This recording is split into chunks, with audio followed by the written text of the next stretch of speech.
முக்கிய செய்தி. ஹரியானா சட்டமன்ற தேர்தல் வாக்கு எண்ணிக்கையில் பாஜக தொடர்ந்து முன்னிலை வகித்து வருகிறது. ஜம்மு காஷ்மீரில் காங்கிரஸ் கூட்டணியானது முன்னிலை வகித்து வருகிறது.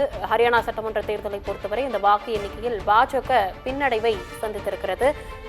ஹரியானா மற்றும் ஜம்மு காஷ்மீர் சட்டசபை தேர்தலுக்கான வாக்கு எண்ணிக்கை காலை தொடங்கி விறுவிறுப்பாக நடைபெற்று வந்தக்கூடிய சூழ்நிலையில் ஹரியானாவில் முன்னிலை வகித்து வந்த காங்கிரஸ் பின்னடைவை சந்தித்திருக்கிறது. அந்த ஹரியானாவில் பாஜக முன்னிலையில் இருக்கிறது.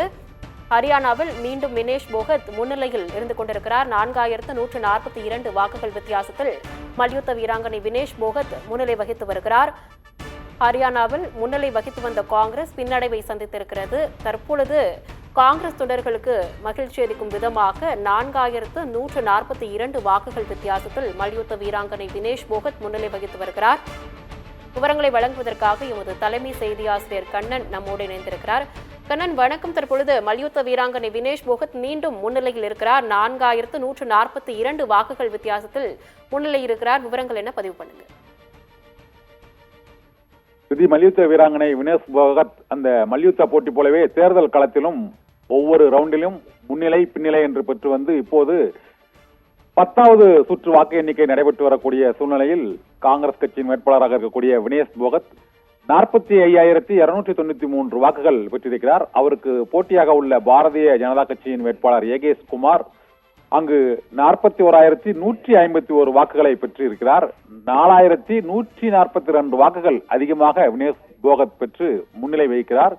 இந்த போட்டியில் சுரேந்தர் லேத்தர் என்பவர் INLD என்று அழைக்கக்கூடிய இந்திய தேசிய லோக்தள கட்சியின் சார்பாக போட்டியிட்டு 4000 வாக்குகள் மட்டுமே அவர் பெற்றிருக்கிறார்.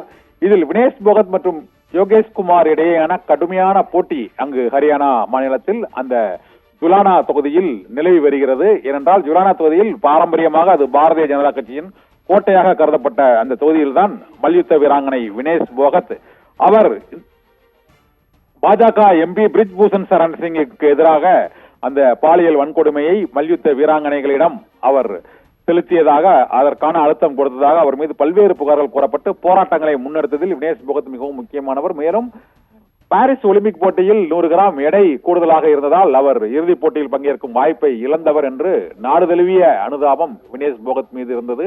இந்த சூழ்நிலையில் தான் அவர் காங்கிரஸ் கட்சியின் வேட்பாளராக ஹரியானாவில் அறிவிக்கப்பட்டார். அந்த அறிவிக்கப்பட்ட வினேஷ் போகத் முதல் சுற்றில் அவர் முதல் 5 சுற்றுகளில் முன்னிலை பெற்ற போதிலும் அடுத்த 6, 7, 8 ஆகிய சுற்றுகளில் அவர் தொடர்ந்து பின்தங்கி வந்த நிலையில் தற்போது 10வது சுற்றில் மொத்தம் 15 சுற்று வாக்குகள் அந்த ஜுலானா தொகுதியில் எண்ணப்பட இருக்கின்றன. அதில் 10வது சுற்று வாக்கு எண்ணிக்கை இப்போது நடைபெற்றுக் கொண்டிருக்கிறது. இதில் இப்போது 4142 வாக்குகள் முன்னிலை பெற்று வினேஷ் போகத் முன்னிலை வகிக்கிறார். இது காங்கிரஸ் கட்சி ஆட்சி அமைக்கும் என எதிர்பார்த்த ஹரியானா மாநிலத்தில் வினேஷ் போகத்தின் வெற்றிய முன்னிலையானது சற்று காங்கிரஸ் கட்சியினருக்கு ஆறுதல் அளிக்கிறது. தற்போதைய நிலவரப்படி பாஜக 48 தொகுதியிலும் காங்கிரஸ் 36 தொகுதிகளிலும் அங்கு முன்னிலை வகிக்கின்றன. மற்ற கட்சிகள் 6 தொகுதிகளில் முன்னிலை வகிக்கின்றன. இதன் மூலமாக அங்கு கடுமையான போட்டி ஹரியானாவில் இழுபறி நீடித்த சூழ்நிலையில் பாரதிய ஜனதா கட்சி அங்கு ஹாட்ரிக் வெற்றியை பெற்று ஆட்சி அமைப்பதற்கான வாய்ப்பு இப்போ பிரகாசம் அடைந்திருக்கிறது. ஏனென்றால் 90 தொகுதிகளை கொண்ட ஹரியானா மாநிலத்தில் அறுதி பெரும்பான்மைக்கு 46 தேவை. ஆனால் கூடுதலாக 2 தொகுதி முன்னிலை பெற்று பாரதிய ஜனதா கட்சி அங்கு ஆட்சி அமைப்பதற்கான வாய்ப்பை நெருங்கி இருக்கிறது. இருந்த போதிலும் 10க்கும் மேற்பட்ட தொகுதிகளில் 100 ஓட்டுகள், 500 ஓட்டுகள், 2000 வாக்குகள் என வாக்கு வித்தியாசம் பாஜகவிற்கும் காங்கிரசுக்கும் இடையே குறைவாக இருப்பதால் அனைத்து தொகுதிகளிலும் கடைசி சுற்று வாக்குகள் எண்ணி முடியும் வரை ஹரியானாவில் கடுமையான இழுபறி நிலைமைதான் நீடிக்கும் என எதிர்பார்க்கப்படுகிறது. ஏனென்றால் ஹரியானா மாநில தேர்தலில் காலையில் வாக்கு எண்ணிக்கை தொடங்கிய 8 மணியிலிருந்து 10 மணி வரை அங்கு 70க்கும் மேற்பட்ட தொகுதிகளில் காங்கிரஸ் கட்சி முன்னிலை வகித்தது. அதன் பின்னர் தொடர்ந்து பாஜக முன்னிலை வகித்து காங்கிரஸ் கட்சியை பின்னுக்கு தள்ளி மீண்டும் அது அதிக தொகுதிகளில் முன்னிலை பெற்றது. இந்த 10 மணி வரை காங்கிரஸ் முன்னிலை, 10 மணிக்கு பிறகு அங்கு பாஜக முன்னிலை என்ற நிலவரம் தான் இப்போது நீடிக்கிறது. தற்போதைய நிலவரப்படி 12:30 மணி நிலவரப்படி 48-36 என்று முன்னிலை நிலவரங்கள் இருக்கின்றன. இதனால் வெற்றி கோட்டுக்கு அருகில் சென்று காங்கிரஸ் வெற்றி வாய்ப்பை இழக்கக்கூடிய நிலையில்தான் இருக்கிறது. அந்த கட்சியின் முதலமைச்சர் வேட்பாளராக கருதப்பட்ட பூபிந்தர் சிங் கூட பின்னடைவை சந்தித்திருக்கிறார். வினேஷ் போகத் பின்னிலையில் இருந்து முன்னிலை பெற்றிருக்கிறார். இப்போது ஹரியானா மாநிலத்தில் காங்கிரஸ் கட்சியானது ஏற்கனவே 2 முறை ஆட்சி பொறுப்பில் இருந்திருக்கிறது.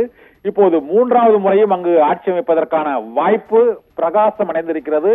ஹாட்ரிக் வெற்றியை பெற்று பாஜக ஹரியானாவில் ஆட்சி அமைத்து புதிய வரலாறு படைக்கும் என்று பாரதிய ஜனதா கட்சியின் ஆதரவாளர்கள் தெரிவித்து வருகிறார்கள்.